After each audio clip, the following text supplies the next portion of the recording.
Hello, hi, welcome once again to M5's English language learning program, Let's Speak English. I'm Gav Duncan and I'm here on your TV screen to help you learn English. Now, are you sitting comfortably? Yes? Good. And are you ready for today's lesson? Yes? Good. Okay.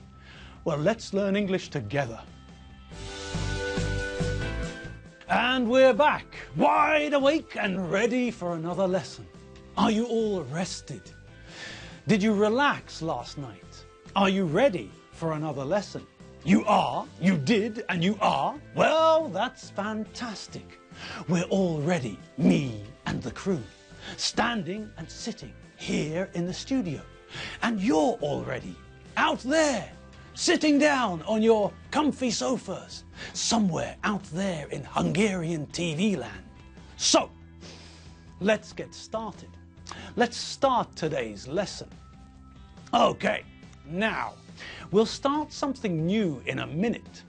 But first, let's have another look at what we learned yesterday, shall we? Okay, now yesterday we learned about how we can talk about necessity, how we can tell people about obligation, things we must do, things we have to do. Now, we know that the difference between must and have to is where the obligation comes from. If I think it is necessary, I can use must. I must remember to phone my sister on her birthday, for example. The obligation comes from within me. I think it's necessary. I think it's required. If the obligation comes from outside, then normally we use have to plus infinitive. When I'm driving a car, I have to wear a seatbelt. It's the law. It's an obligation from the outside. It is possible to use must when you're talking to other people, but it's very aggressive. It's better to use have to. Have to and must are the same strength. There's no difference in strength. But have to is neutral and must can be aggressive. Imagine the situation. You're driving your car and you're not wearing your seatbelt. A policeman stops your car and tells you that you have to wear a seatbelt. It's the law. Now, in this situation, there is no aggression. The policeman is being neutral. He's a messenger, telling you that Parliament passed a law about seatbelts, and his job is to enforce the law. He has to make sure that everybody obeys the law. Now, this is fine. The policeman is delivering a message, and he used have to plus infinitive. Okay, good, fine, magic beans. Now, think about another situation. You're driving your car and you're not wearing your seatbelt. A policeman stops you and tells you that you must wear a seatbelt. Now, as soon as the policeman uses the word must, the situation changed. Now the policeman is being aggressive. The policeman is telling you that he is in charge and he is telling you to wear a seatbelt. When the policeman used have to plus infinitive, he was a messenger. His language was neutral. There was no aggression. But as soon as the policeman uses must, the situation changes. Now the situation is about authority. The policeman is not telling you something neutral. This is not neutral anymore. The policeman is saying, I am telling you to do this. I am the boss. I am in charge. I am more powerful than you. I will tell you what to do. When the policeman used have to plus infinitive, the message was, I haven't got a problem with you, But the law says that you have to wear a seatbelt or I have to punish you. This isn't personal, I'm just a messenger. Now, when the policeman uses must, he's made the situation different. Now it is personal. He's saying that he is stronger and more powerful than you. And this is very personal and challenging. The policeman is telling you that he is in charge. Now he is not neutral. Now he is showing you that he is the boss. This is aggressive. So have to and must mean the same thing. But have to is better because we can use have to with ourselves and with other people. If we use must, it's dangerous. It can be aggressive. So it's easier to use have to. Have to is neutral. If someone uses must, it sounds like a challenge. It sounds like someone is saying, I'm in charge. I'm the boss. And this is aggressive. So we can use must when we're talking about ourselves. I must remember to buy bread, for example. Here, must is not a problem because I can't be aggressive with myself. But if we use must with other people, it can cause problems. So it's easier to use have to. Have to means the same as must, but nobody will get angry. Okay, so that's have to and must.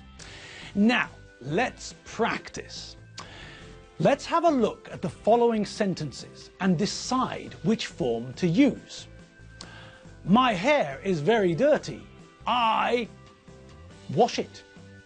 You wear your seatbelt when you're in the car. It's the law. Children, you put your seatbelts on right away. You do your homework. John, you can go to Mark's party on Friday, but you be back home by 11:30 p.m. Okay, so what do we think? Well, the first one is easy, isn't it? In the first sentence, I'm talking about my hair, and I can't be aggressive with myself, so I use must. My hair is very dirty. I must wash it. Okay, what about the second one? Well, this isn't an aggressive situation either. This is a neutral situation. Someone is giving us information. The law says that we are required to wear a seatbelt. There's no challenge or aggression, so we use have to. You have to wear your seatbelt. Now, what about the next one? Now, look at the way the sentence starts. Children! The person who's shouting is not happy. It's probably the kid's dad or mum, and they told the children to put their seatbelts on 5 minutes ago. And what are the children doing? They're playing in the back of the car. They're not paying attention to their parents, so their mum or dad lost their temper and started to shout. So, in this situation, the mum or dad is using must. They're giving the children two messages. Firstly, they're telling the children to put their seatbelts on. And secondly, they're telling the children, I'm in charge. I'm the boss. When I tell you to do something, you do it. Here, then, we use must. The mum or dad is being aggressive and they're angry because the kids aren't doing what they were told. Okay, great. And now, yes, ladies and gentlemen, boys and girls, gods of English, blue team, it's that time again. It's time for Enid. Enid, are you there? Come on in. We're all waiting for you. Hello, people. Hello, hello. it's me, Enid Fotherington Smythe. Do you remember me? You do? Oh, goody. Anyway, today I'd like to tell you about something that happened to me just the other day. Do you remember how I told you about Keith, my pet pheasant? Yes? Goody. Well, as I explained, Keith ate something that disagreed with him, and he was very ill. So ill that I had to call the vet. Do you know what a vet is? Well, the full name is veterinary surgeon, but everyone just says vet. We do prefer the short form after all. Anyway, a vet is an animal doctor. The veterinary part of the word comes from the Latin for cow, and a surgeon is a type of doctor. A surgeon is just another way of saying a doctor with a knife.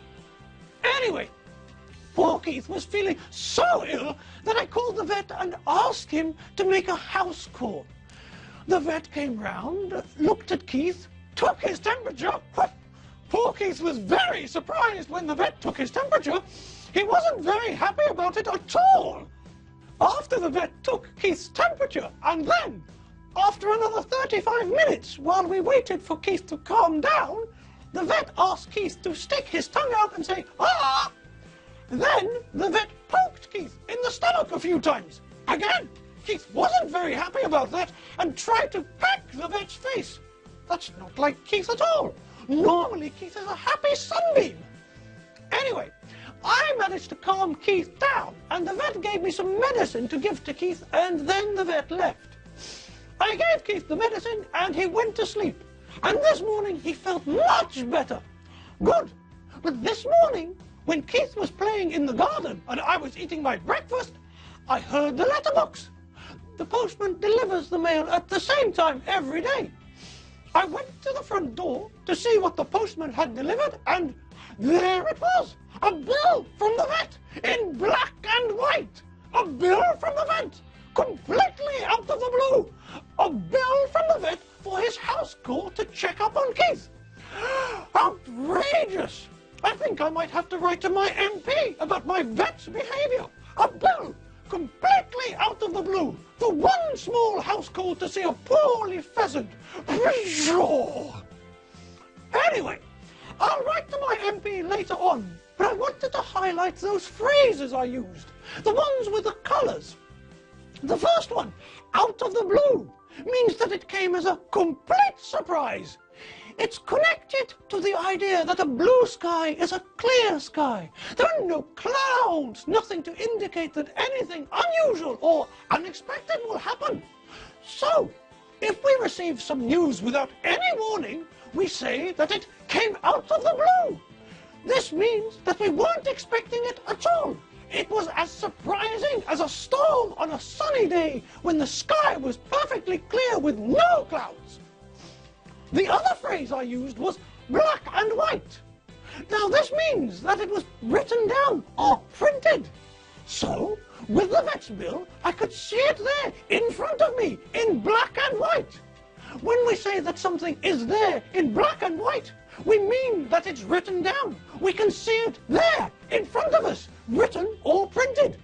And now I'm off. I'm going to put down in black and white how I feel about getting a vet's bill out of the blue. I'm off to write to my MP. Toodaloo, pip pip, chitty bye. And she's off to write another letter to her MP. Poor Keith, poor vet, poor Enid, poor MP. Okay, well that's all we have time for today. I'll see you next lesson for some more English fun. Thanks for watching, and don't forget you can check out all of our lessons at www.m5tv.hu. Okay, I'm Gav Duncan, not Keith the Pheasant, and I'll see you next time. See you later. Bye.